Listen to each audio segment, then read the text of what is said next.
स्वागत है आप सभी का स्टेट पीसीएस क्लासेस में। हम लोग यूपी ट्रिपल एससी पेट के लिए प्रैक्टिस सेट कर रहे हैं। आज प्रैक्टिस सेट नंबर 8 करने वाले हैं। आप लोग जो है वीडियो को अच्छे से देखा करिए और पहले आंसर अपना टिक कर लिया करिए, उसके बाद जो है आंसर को देखा करिए, ताकि आप लोग की प्रैक्टिस से ये पता चल जाएगा कि आप कितने क्वेश्चन सही कर पा रहे हैं। तो चलिए आज का पहला क्वेश्चन क्या है ये देखते हैं। आज का पहला क्वेश्चन है कि भारतीय संविधान का कौन सा अनुच्छेद समानता के अधिकार से संबंधित है। तो कौन सा आर्टिकल है जो कि समानता के अधिकार से संबंधित है। आर्टिकल 12 है कि आर्टिकल 14 है कि 19 है कि 21 है। तो क्वेश्चन नंबर 1 का राइट आंसर क्या हो जाएगा। 1 का राइट आंसर बी हो जाएगा। 14 जो है ये समानता के अधिकार से संबंधित है। 12 में क्या है, तो 12 में इसमें जो है राज्य की परिभाषा के बारे में उल्लेख है। उसके बाद 19 में इसमें जो है वाक्य एवं अभिव्यक्ति की स्वतंत्रता है। वाक्य एवं अभिव्यक्ति की स्वतंत्रता है। उसके बाद 21 में क्या है, 21 में जीवन जीने की स्वतंत्रता है। जीवन जीने की स्वतंत्रता है। तो ये सभी आर्टिकल साथ में याद रखिएगा। नेक्स्ट क्वेश्चन है कि ग्रीन रेवोल्यूशन, जिसको हरित क्रांति कहते हैं, का संबंध किससे है। उद्योग से है, कृषि से है, परिवहन से है, ऊर्जा से है। तो इसका राइट आंसर बी हो जाएगा। ग्रीन रेवोल्यूशन का संबंध कृषि से है। और इसके जनक कौन माने जाते हैं भारत में, तो भारत में ग्रीन रेवोल्यूशन हरित क्रांति के जनक जो है स्वामीनाथन जी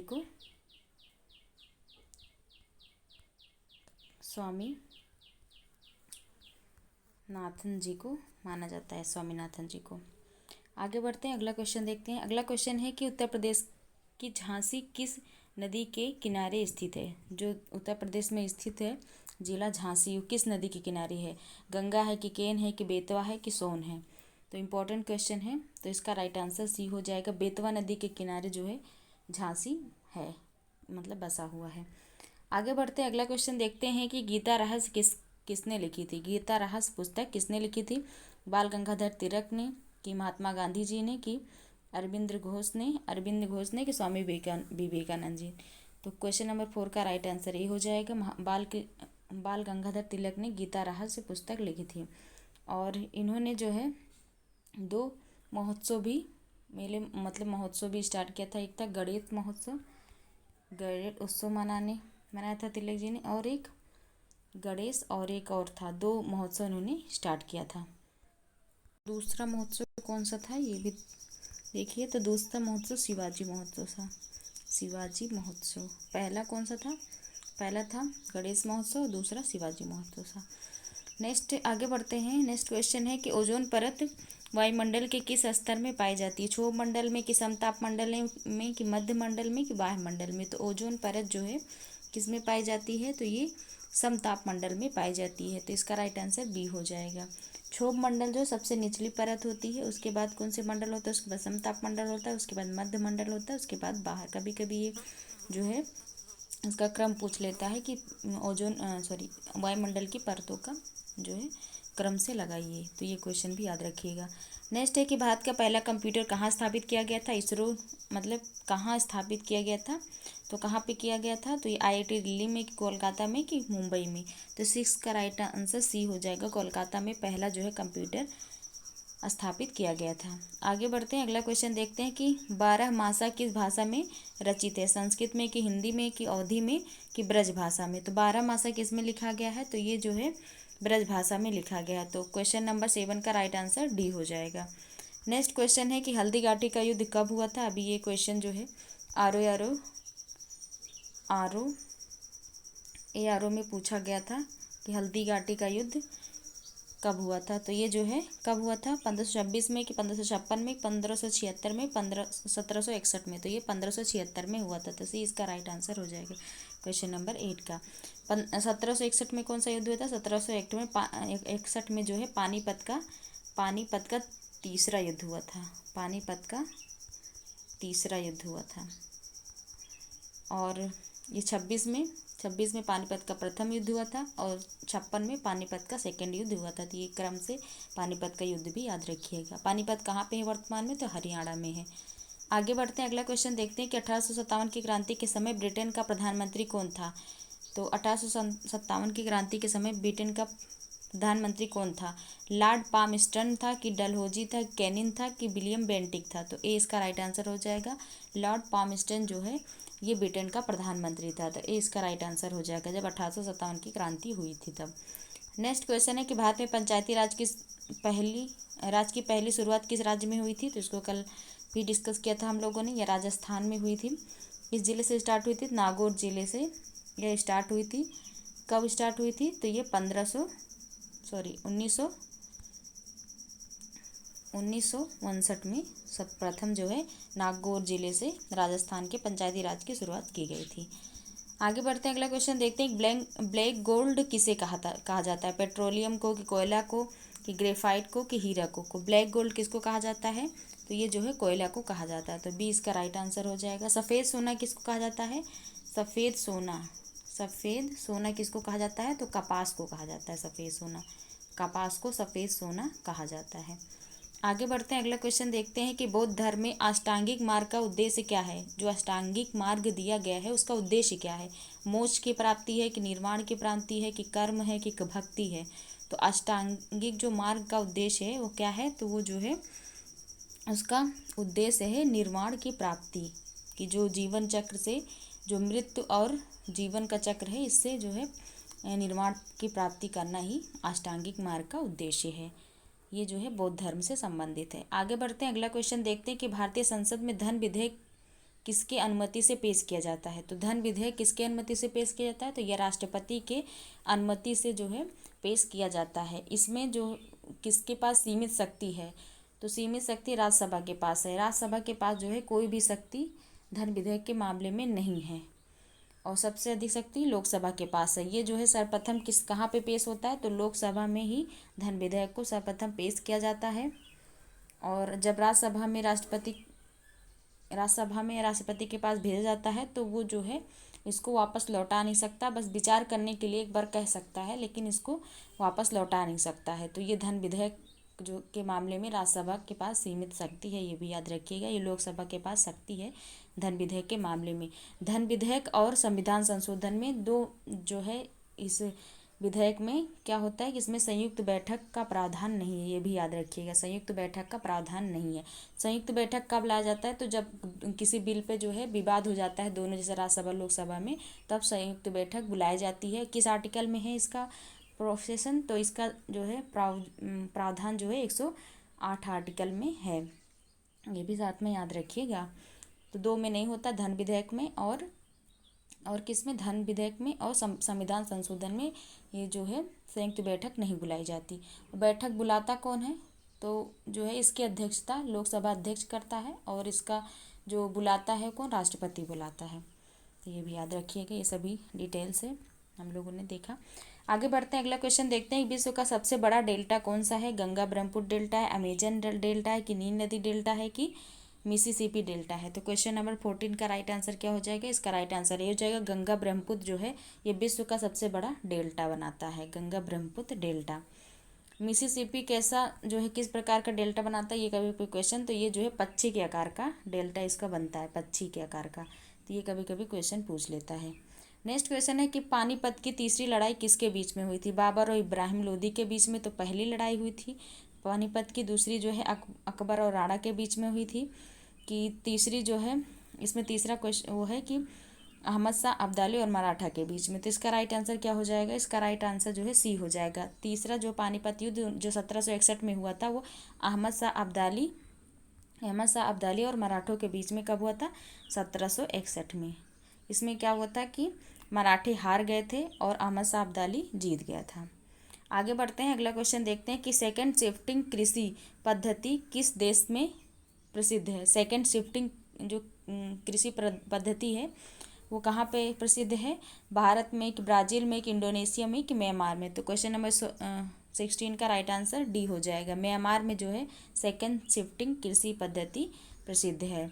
आगे बढ़ते हैं, अगला क्वेश्चन देखते हैं कि प्रसिद्ध भीमबेटका गुफाएं कहाँ पर स्थित है? महाराष्ट्र में, मध्य प्रदेश में, राजस्थान में कि उत्तर प्रदेश में? तो भीमबेटका गुफाएं कहाँ पे है? तो ये मध्य प्रदेश में है, एमपी में है।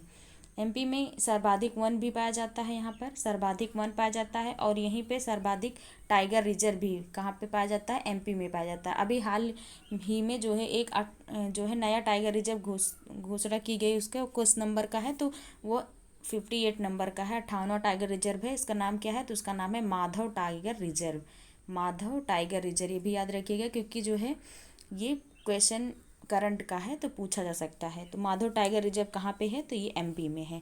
तो ये एमपी के बारे में कुछ डिटेलिंग रही। आगे बढ़ते हैं, अगला क्वेश्चन देखते हैं। टिहरी बांध किस नदी पर बना है, तो ये इसको भी कल देखे थे हम लोग क्वेश्चन, तो ये भागीरथी नदी पर बना है। आगे बढ़ते हैं, अगला क्वेश्चन देखते हैं। भारत के संविधान की प्रस्तावना में समाजवादी शब्द कब जोड़ा गया था, तो 1976 में जोड़ा गया था, 42वें संविधान संशोधन के द्वारा। 42वें संविधान संशोधन के द्वारा 1976 में कितने शब्द जोड़े गए थे, 3 शब्द जोड़े गए थे, अखंडता, पंथनिरपेक्ष और समाजवादी। ये तीनों शब्द जो है प्रस्तावना में जोड़े गए थे। अभी तक जो है संविधान में केवल एक बार ही सभी तक संशोधन किया गया है। आगे बढ़ते हैं, अगला क्वेश्चन देखते हैं। किस ग्रह को लाल ग्रह कहते हैं, तो मंगल ग्रह को जो है लाल ग्रह कहते हैं। अब आज हम देखते हैं कि जो है ग्रहों का क्रम, कभी कभी ग्रह का क्रम पूछ लेता है। तो सबसे पहले कौन सा ग्रह है, पहले बुध है, फिर कौन सा है, फिर शुक्र है, बुध शुक्र, फिर पृथ्वी है, फिर मंगल है, बुध शुक्र पृथ्वी मंगल। फिर उसके बाद क्या है, इसके बीच में मंगल और बृहस्पति के बीच में एस्टेरॉयड बेल्ट है। उसके बाद शनि है, फिर अरुण और वरुण, ये सभी जो है ग्रहों का क्रम है। कभी कभी पूछ लेता है कि जो एस्टेरॉयड बेल्ट पाई जाती है वो किस किस ग्रह के बीच में पाई जाती है, तो मंगल और बृहस्पति के बीच में क्षुद्र ग्रह जिसको बोलते हैं, एस्टेरॉयड बेल्ट को क्षुद्र ग्रह बोलते हैं, वो जो है पाया जाता है। तो लाल ग्रह किसको कहते हैं, तो इसका राइट आंसर जो है बी हो जाएगा, मंगल ग्रह को लाल ग्रह कहते हैं। फेरिक ऑक्साइड के कारण इसमें जो है लाल ग्रह मतलब लाल कलर दिखाई देता है। आगे बढ़ते हैं, अगला क्वेश्चन देखते हैं कि प्राचीन भारत में शिक्षा का सबसे बड़ा केंद्र कौन सा था, नालंदा था, तक्षशिला था, विक्रमशिला था, वल्लभी था। तो क्वेश्चन नंबर 21 का राइट आंसर क्या हो जाएगा, राइट आंसर ए हो जाएगा, नालंदा जो है ये प्राचीन भारत में शिक्षा का सबसे बड़ा केंद्र था। नेक्स्ट क्वेश्चन है कि भारत में सबसे अधिक गेहूं किस राज्य में होता है, तो ये जो है पंजाब में होता है, कि उत्तर प्रदेश में, कि मध्य प्रदेश में, कि हरियाणा में। तो क्वेश्चन नंबर 22 का राइट आंसर क्या हो जाएगा, राइट आंसर बी हो जाएगा, उत्तर प्रदेश में सर्वाधिक गेहूं होता है। लेकिन उत्पादकता के रूप में अगर पूछा जाए तो वो जो है सबसे अधिक कहाँ पे होता है उत्पादकता के, उसमें उत्पादकता अधिक कहाँ पे है, तो पंजाब में है, ये भी याद रखिएगा। नेक्स्ट है कि पंचायती राज प्रणाली का 3 स्तरीय ढांचा किस समिति की सिफारिश पर आधारित है, तो ये बलवंत राय मेहता समिति के जो है सिफारिश पर आधारित है। क्वेश्चन नंबर 23 का राइट आंसर ए हो जाएगा, बलवंत राय मेहता समिति के द्वारा जो है 3 स्तर पे जो कि बताया गया था कि 3 स्तर पर पंचायती राज की प्रणाली होनी चाहिए। अगला क्वेश्चन है कि कालीकट कोझिकोड कहाँ स्थित है, तो ये केरल में है, कि कर्नाटक में है, कि तमिलनाडु में है, कि आंध्र प्रदेश में है। तो क्वेश्चन नंबर 24 का राइट आंसर ए हो जाएगा, कोझिकोड जो है ये कहाँ पे है, ये केरल में है। इसको जो है साहित्य का शहर भी घोषित किया गया था यूनेस्को के द्वारा। आगे बढ़ते हैं, अगला क्वेश्चन देखते हैं। पवन ऊर्जा का सबसे बड़ा उत्पादक राज्य कौन सा है, राजस्थान है, कि महाराष्ट्र है, कि गुजरात है, कि तमिलनाडु है। क्वेश्चन नंबर 25 का राइट आंसर क्या हो जाएगा, राइट आंसर डी हो जाएगा, पवन ऊर्जा का सबसे बड़ा जो है उत्पादक राज्य कौन सा है, तो वो तमिलनाडु है। अगर पूछ ले जाए सौर ऊर्जा का सबसे बड़ा उत्पादक राज्य कौन सा है, तो सौर ऊर्जा का राजस्थान है, सौर ऊर्जा का सबसे बड़ा उत्पादक राज्य राजस्थान है, और पवन ऊर्जा का तमिलनाडु है। तो क्वेश्चन नंबर 25 का राइट आंसर डी हो जाएगा। पहले जो है गुजरात था लेकिन अभी तमिलनाडु है, ये जो है करंट से रिलेटेड क्वेश्चन है। आगे बढ़ते हैं, अगला क्वेश्चन देखते हैं कि संगम साहित्य किस राज्य की भाषा से संबंधित है, कर्नाटक के, कि तमिलनाडु के, केरल के, कि आंध्र प्रदेश के। संगम साहित्य किस राज्य की भाषा से संबंधित है, तो ये जो है तमिलनाडु की भाषा से संबंधित है, 20 का राइट आंसर हो जाएगा। अगला क्वेश्चन देखते हैं कि लावा के शीघ्र ठंडा होने से कौन सी चट्टानें बनती हैं, तलछटी बनती है, कायांतित, की आग्नेय, की उपर्युक्त सभी। तो क्वेश्चन नंबर 27 का राइट आंसर सी हो जाएगा।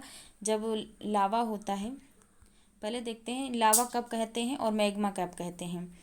तो लावा जो है,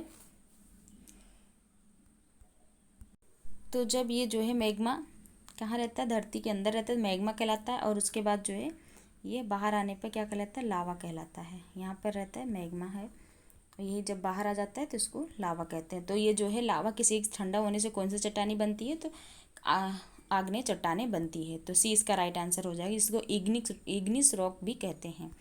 नेक्स्ट क्वेश्चन है कि पृथ्वी के वायुमंडल में सबसे अधिक गैस कौन सी है? वो ऑक्सीजन है कि नाइट्रोजन है कि कार्बन डाइऑक्साइड है कि हाइड्रोजन है? पृथ्वी के वायुमंडल की बात कर रहा है कि सबसे अधिक गैस कौन सी है। तो 28 का राइट आंसर क्या हो जाएगा? बी हो जाएगा। नाइट्रोजन गैस जो है सर्वाधिक है पृथ्वी के वायुमंडल में। कितनी है? तो 78% समथिंग है।